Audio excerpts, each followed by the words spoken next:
It's Veterans Day, and we're going to focus on the war that I grew up with, Vietnam. Next.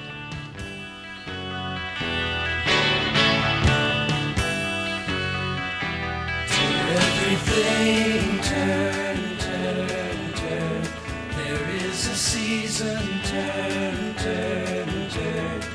And a time to every purpose under heaven.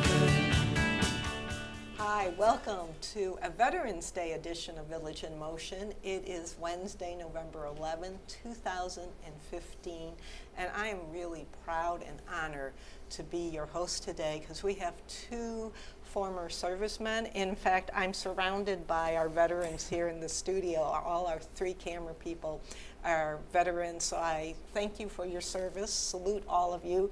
Let me introduce you to our guests, and then I want to take a pause and kind of set this stage up, so to speak.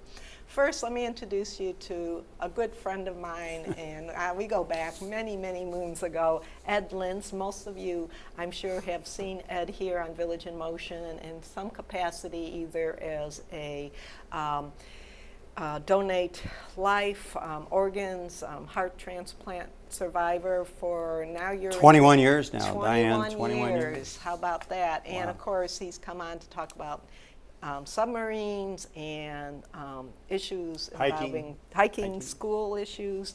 So Ed Lintz, and Ed has brought a buddy of his that is a former judge, Robert Andretta, and he's an author of the book that we're going to be kind of focusing on called Brown Water Runs Red. But today we're going to focus on Vietnam, and for me, Vietnam was the war I was born into, because I was born when the war was going on, and it continued through my freshman year in college. So it was a amazing experience in that sense. And it was the first war that we in television said was the television war, because film had come into being, portable film cameras, and we were brought to the war every night. There was film of the war. The newspapers, magazines, all had pictures. I remember being a teenager, sprawled out on the living room floor, looking at all the pictures. And of course, there were protests, and I was one of the protesters, which brings me to kind of my point. We protested the war, but we really kind of slammed our servicemen and women when they returned home. And I don't think we've ever really properly kind of thanked them until I think when the wall was opened up here on the National Mall, the Vietnam Wall, and people finally said, wow, we kind of messed up on that point. So both of you were in Vietnam, and I'm going to first throw it to Ed in terms of, Ed, you were a submarine commander. Yes. So you didn't really experience the war necessarily on the ground battle. You were in a submarine dealing with it. Yes, first of all, I wanted to thank you for inviting Bob and I here on Veterans Day. We always enjoy being on Channel 6. Veterans Day for us is very special. Bob and I just celebrated our 50th reunion of our Naval Academy class. I'm still wearing the blazer that we wore together down there, and perhaps the most moving aspect of that reunion was when we went to Memorial Hall of the Naval Academy and had a service for our classmates who passed away in Vietnam and others who passed away while in service. And I think several of us were in tears during this ceremony, because those fellas, and at that time there were no women at the Academy, and they did not have the opportunity to enjoy the life that Bob and I have. And I think that's one of the things you really need to remember on Veterans Day, is it really is the ultimate sacrifice. And for my own case, I was in submarines. I saw Vietnam through a periscope. Most of the time we were chasing Russians, which was an equally important part of our defense posture at the time, because remember, this was during the beginning of the Cold War, and I've talked with Eck here about that very topic. But today I want to turn it over to Bob Bob had a much more intimate, very personal experience in Vietnam, and I'm going to let him tell his story while I sit here and smile. Oh, that's good. That's wonderful. And I think just the name of the book, Brown Water Runs Red, to me, just fills me with so many images, and going back to, again, those images that I saw, and color came into being. That's the other thing. During Vietnam, we went from black and white to all of a sudden Technicolor. We were seeing red, and we saw red a lot. So first, how did you come up with the idea, and welcome? Well, thank you, Diane, and thank you, Ed, for the nice introduction. A lot of people who served in Vietnam will recognize right away the first part of the title, which is Brown Water. All the naval type units that operated in Vietnam on the rivers were called the Brown Water Navy, because the water ran so brown in those rivers. And obviously the implication of runs red is because we spilled a lot of blood into those rivers.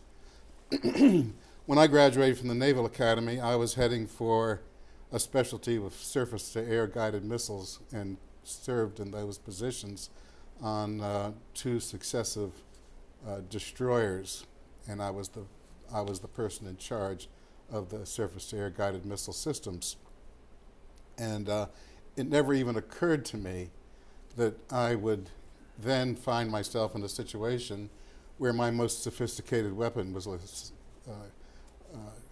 30 caliber machine gun, or a B-24 rocket that just basically fires a grenade. At any rate, I did get sent over there in advisory position. I was not with U.S. forces. I was with the Vietnamese Navy as an advisor to their junk force. And the junk force was established for the main purpose of patrolling the sea off the coast to interdict North Vietnamese junks. They were coming in with supplies and additional men to the fighting areas. So give us a time frame in terms of years. Okay, I arrived there in early February of 1969 and served my year of duty until early February of 70.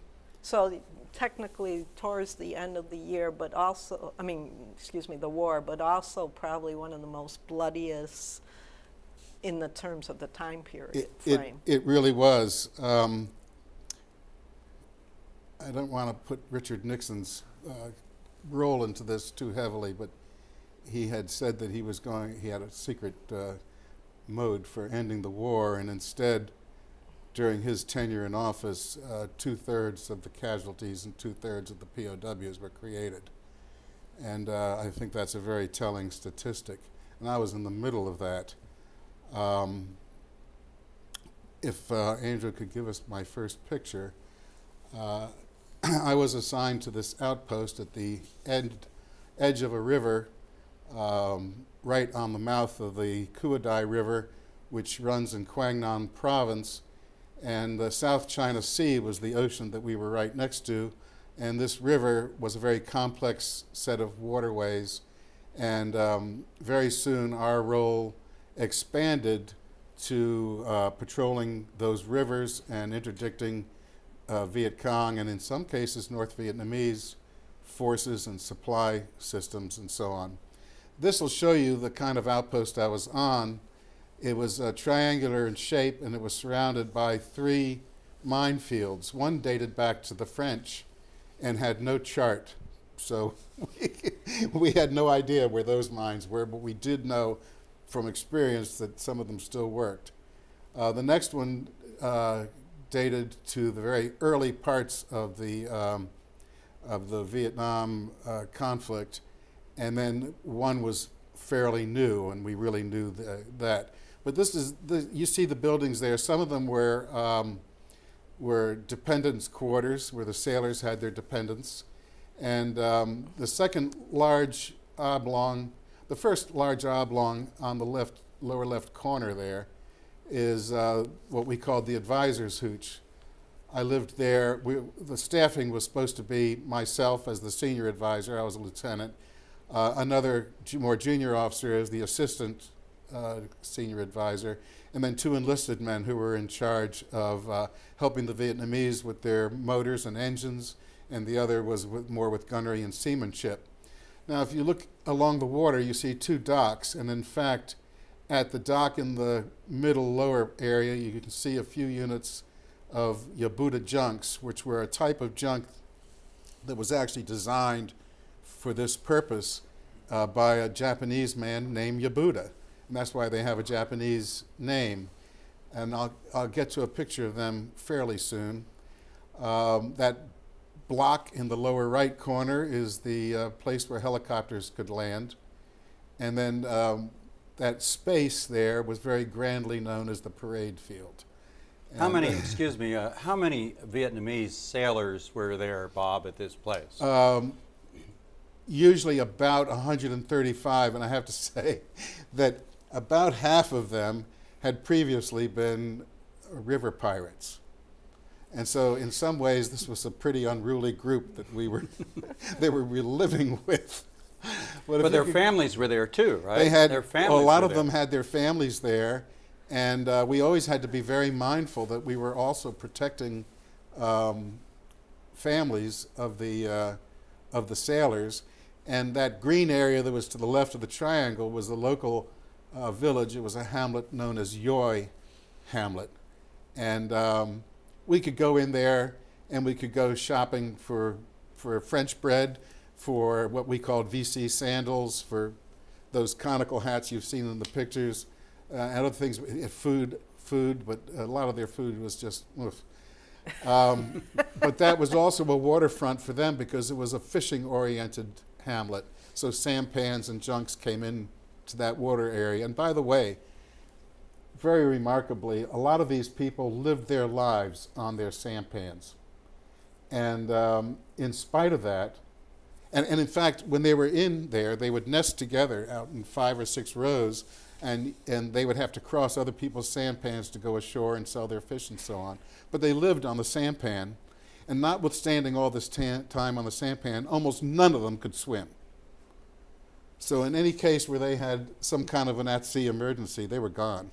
And that always just totally bewildered me, but that's Because the the way it water was. is relatively, I'm thinking, warm. It's not like, I mean, The I know water of the sailors South and- China Sea was very warm. Right, because And, in Nova Scotia, none of the fishermen there swim because if you're in that water, You're a gonzo. you're gone. So Yeah. they don't really care. No, that's not the case off Vietnam. So that's amazing. If you could go to the second picture, Andrew, this is a map of the Kua Dai River coming out to the South China Sea.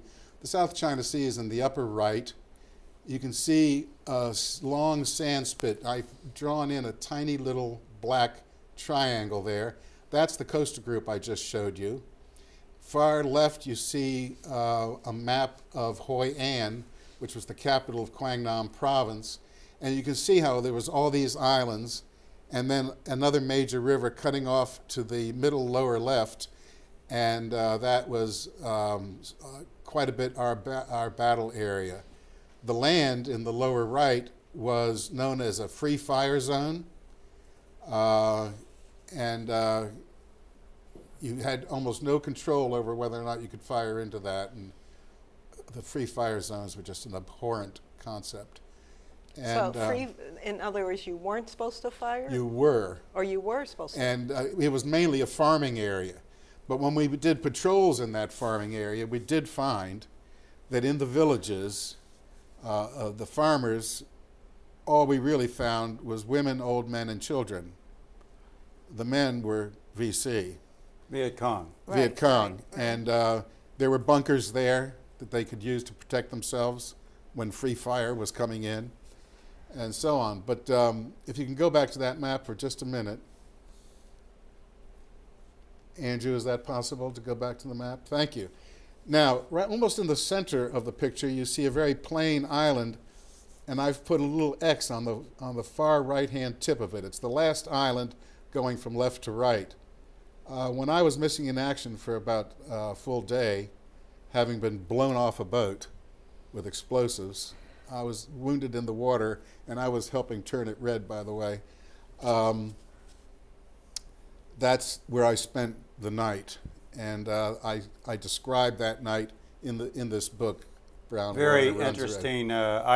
I found that to be one of the really interesting battle scenes in the book, and that Bob ended up at night on this island and by himself and wounded, and the Viet Cong came looking for him, and it was a dark night. Bob was in a ditch, and the guy came so close, the Viet Cong guy came so close, he literally peed on Bob without knowing he was there.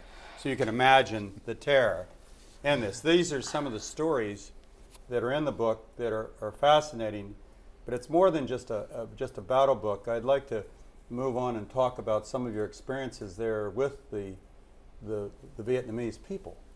Okay, if we could go to the third picture, Andrew. I'll go fairly quickly to, this is the Yabuta junk, and it carried a .30 caliber machine gun. You can see it up forward there. And I don't know if you can quite see it, but in the middle of that red part, there's an eye. And those eyes were on all the sampans and junks, even the naval junks, because that was to ward off the spirits, the evil spirits in the water. But this is what we patrolled the rivers with and off the coast. And now we could go to... So this is effectively the Vietnamese Navy? Oh, part of it. Part they of it, also okay. had gunboats, but nothing bigger than that.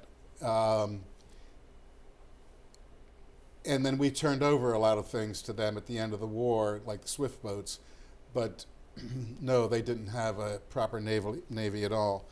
And if you could go to the next picture, this shows what's known as the Chuluk, which is the command junk.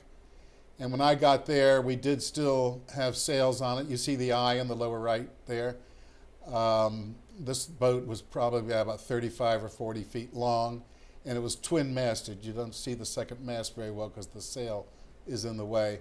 But in one of the actions on the river, our Chuluk, we only had one at Coastal Group 14, got its forward mast blown off, and we were never able to replace it, and so we took the other one off, and it was just motorized after that. And in fact, by the time I left Vietnam, all the Chuluks at the various coastal groups were not sail-driven, but only old diesel truck motors.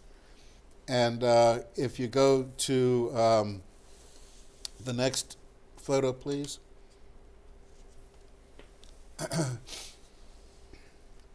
Bob had When we so much patrolled- interaction there with almost all Vietnamese. He had very little interaction with U.S. forces, other than to sometimes call in help from aviators who would come in and try to provide some fire support. But he was essentially by himself out there. I mean, that's one of the things I find remarkable. And how old were you, Bob? Oh, let's see, I would have been 20s. 26 when I got Oh, there, so and you were- 27 you when were- I left there. Yeah. So, and this was your first real assignment after the naval camp? No, Oh, I okay. had been on 2 assignments on destroyers prior to that. Okay. I graduated at the age of 22. I spent about 2 years each on 2 destroyers. Maybe it was a little more because I think I arrived over there when I was 26 or 7, something like that. So, but you would still be considered a so-called experienced Oh yes, person and at you this had to point. be a experienced and, to be honest with you, a fairly highly rated lieutenant to be a senior advisor at one of these coastal groups. Because lieutenants are kind of low men. It's like on- captains in the Army. My dad was That's a the lieutenant. level. That's the reason. Oh, uh-huh. So, If we could go to the next picture, please. That junk, which is also the one I chose to put on the cover of the book, is a really typical junk for both fishing purposes and transport of goods. And it was frequently the type that we would interdict that were coming down the coast to supply the Viet Cong. I took this picture as we were going to go alongside it to check papers and to check what contents there were see if there was any contraband. And I do remember quite clearly that this boat had nothing wrong with it, and we just sent them on their way. But I liked this picture as it turned out of that junk, and so that's why it's the cover. If we could go to the next picture. This shows a typical fishing sampan, and we were going across going alongside to conduct our search on this. And it shows the sea state as being pretty calm, but sometimes the South China Sea was anything but calm, and you can see how hard these men are working to propel their boat by way of those oars, They're those paddles, basically. And in fact, it's interesting that the sampan itself looks a lot like the Venetian gondolas. That's what. And those propelling paddles over the side are used in a manner that I tried a number of times to learn, and I never could. Some way of twisting it and pushing it that propels the boat, and it's the same movement that you'll find in Venice. And so I often wonder if Marco Polo made his, The other thing that reminds me of that is that in Vietnamese language, see ya, hello, goodbye, good day, all of that can be called ciao, just like in Italian, only it's spelled C-H-A-O. The French in the 20s did the biggest favor they could for the Vietnamese, and that was they forced them to come away from Asian figures as their written language and to adopt the Western alphabet. And it almost instantly made Vietnam the most literate country in Asia. And in fact, the peasantry, some of the peasants would come up to me sometimes, or the fishermen, or their wives, or somebody would come up to me and just try to show me that they could read. And they'd have old pieces of newspaper in their pocket, and they'd show me, and they would be reading. Of course, they were reading in Vietnamese. And my language skill was, we were taught for 11 weeks intensive course of language, Vietnamese language, and in one of the great ways that the U.S. government does things, when I got to Vietnam, I very quickly found that I had been taught the southern dialect, which would be around Saigon. Notice I say Saigon, not Saigon. And where I was in almost the northernmost part of the top of South Vietnam, in other words, the middle of what's now Vietnam. And it was the central area had a much different dialect. I got along with my counterpart in about a tripartite language of 1/3 English, 1/3 Vietnamese, and 1/3 French. And we did find, though, that the more important the situation, like in heavy combat or something, the better we understood each other.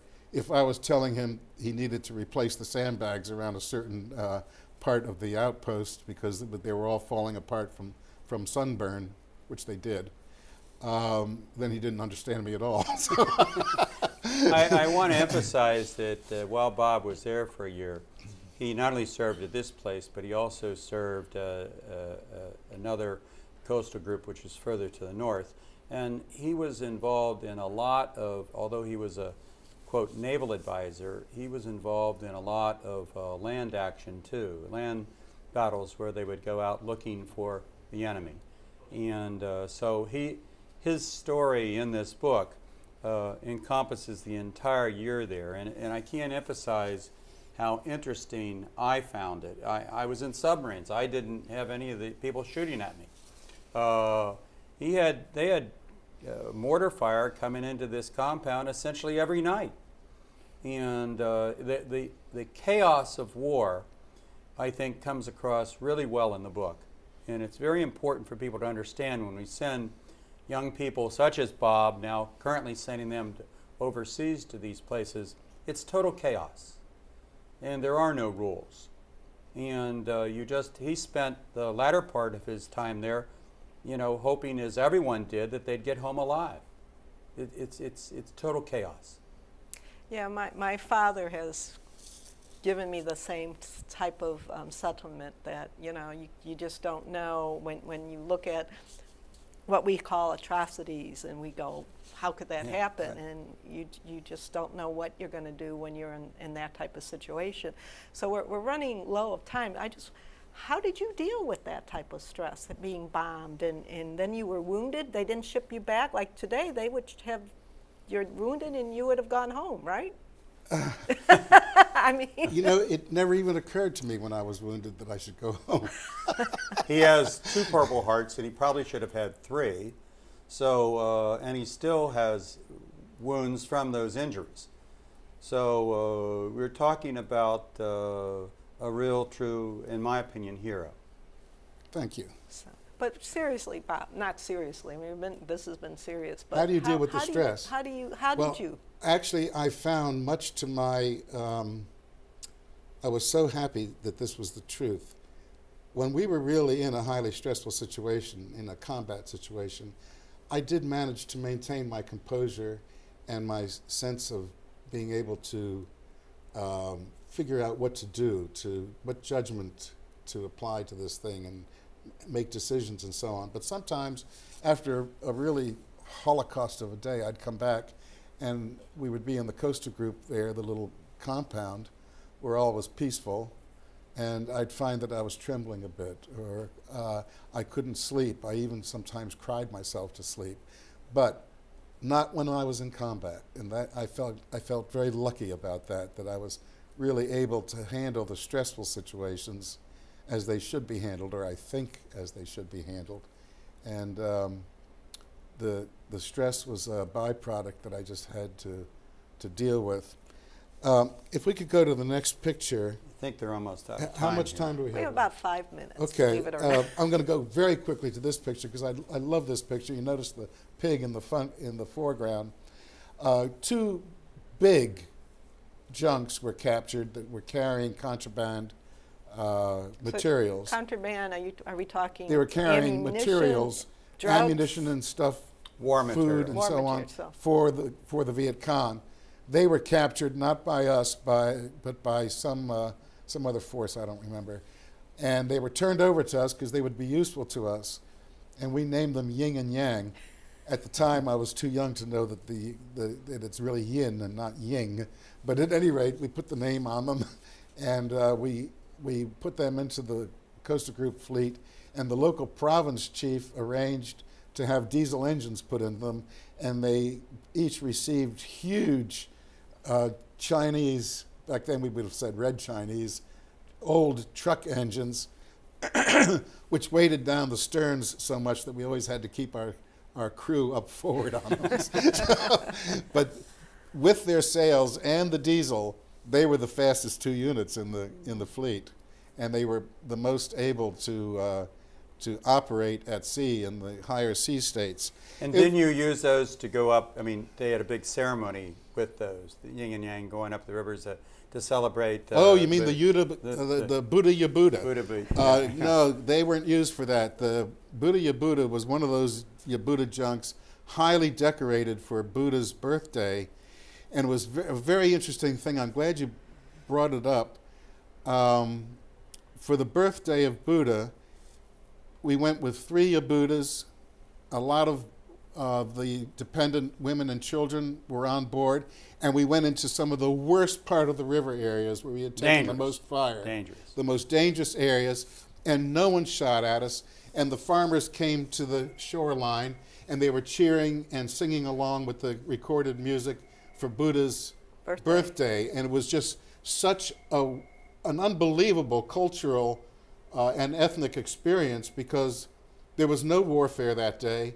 Everybody was happy, and we even picked up some children and took them for part of the ride.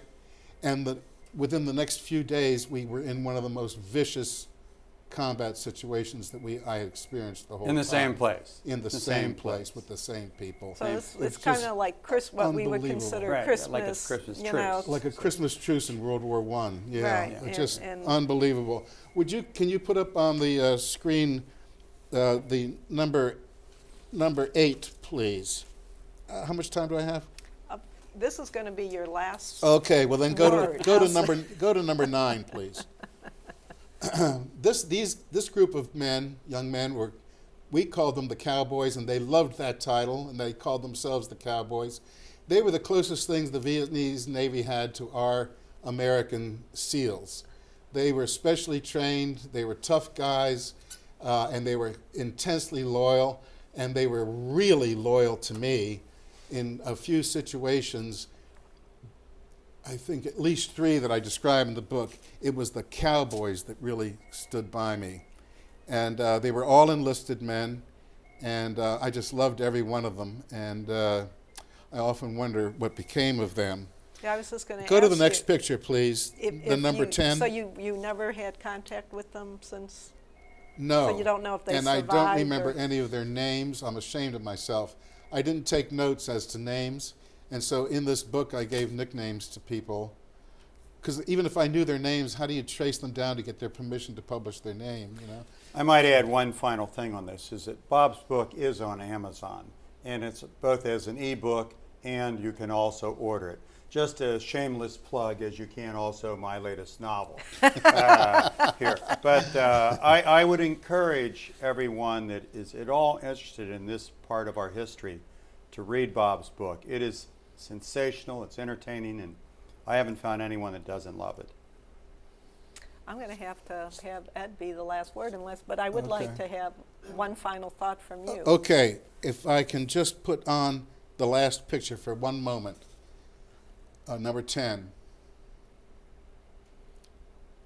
This is a refugee family.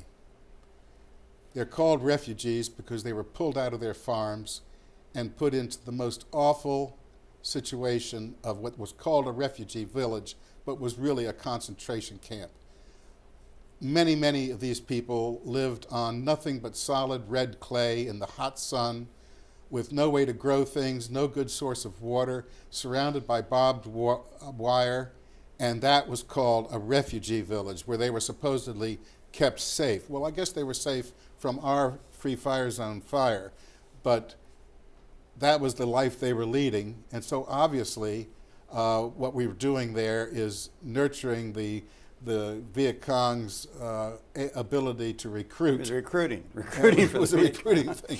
It was just terrible. But this is a lovely family, and they were typical. This is not atypical, and I just loved the children in Vietnam. They were just beautiful, and they were fun, and they were interested in everything we did. I got myself into a lot of civic action programs while I was at Coastal Group 14, that first one.